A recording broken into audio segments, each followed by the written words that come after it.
ஆங்கில புத்தாண்டை முன்னிட்டு சபரிமலையில் பக்தர்கள் கூட்டம் அலைமோதுகிறது. முதலில் அது தொடர்பான காட்சிகளை பார்க்கலாம்.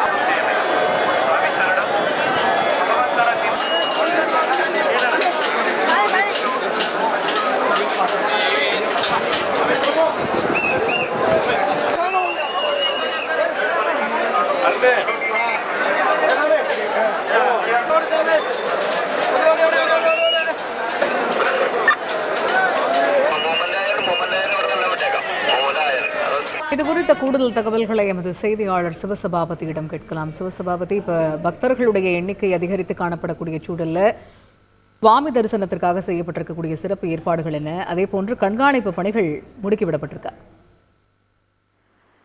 சபரிமலை ஐயப்பன் கோயில்ல பாத்தீங்கன்னா மண்டல பூஜை காலங்கள்ல ஒவ்வொரு நாளும் லட்சக்கணக்கான பக்தர்கள் ஐயப்பனுக்கான சபரிமலை வந்திருந்தாங்க. இதனால பாத்தீங்கன்னா கிட்டத்தட்ட 24 மணி நேரத்திற்கு மேலாக ஐயப்பனை தரிசனம் செய்வதற்காக வேண்டி காத்திருந்து தரிசனம் செய்ய வேண்டிய சூழல் ஏற்பட்டது.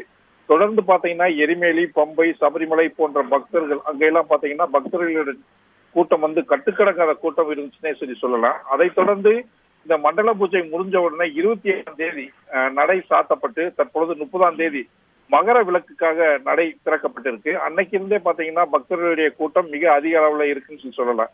நேற்று பாத்தீங்கன்னா கிட்டத்தட்ட 90,000 பக்தர்கள் சபரிமலையில ஐயப்பனம் தரிசனம் செஞ்சிருக்காங்க. இன்று பாத்தீங்கன்னா ஆங்கில புத்தாண்டு அப்படிங்கிறதுனால 1 லட்சத்திற்கு மேற்பட்ட பக்தர்கள் சபரிமலையில தற்பொழுது குவிந்துள்ளார்கள். அவங்களும் ஐயப்பனை தரிசித்து வர்றாங்க. வர்ற பக்தர்கள் பாதுகாப்பான முறையில, அமைதியான முறையில ஐயப்பனை தரிசனம் பண்ணணும் அப்படின்னு சொல்லிட்டு அங்க இருக்க போலீசார் மற்றும் தேவசம் போர்டு இவங்க எல்லாமே ஏற்பாடு செஞ்சிருக்காங்க. இருந்தாலும் பாத்தீங்கன்னா கூட்டம் மிக அதிக அளவுல இருக்கிறதுனால போலீசாரும் ஒரு சில இடங்கள்ல கண்ட்ரோல் பண்றதுக்கு மிக சிரமப்படுறாங்க.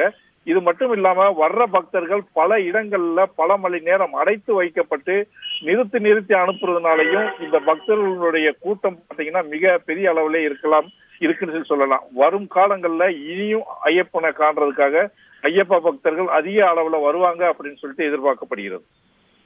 தகவல்களுக்கு நன்றி சிவசபாபதி. செய்திகளை உடனுக்குடன் தெரிந்து கொள்ள உடனே சப்ஸ்கிரைப் பண்ணுங்க.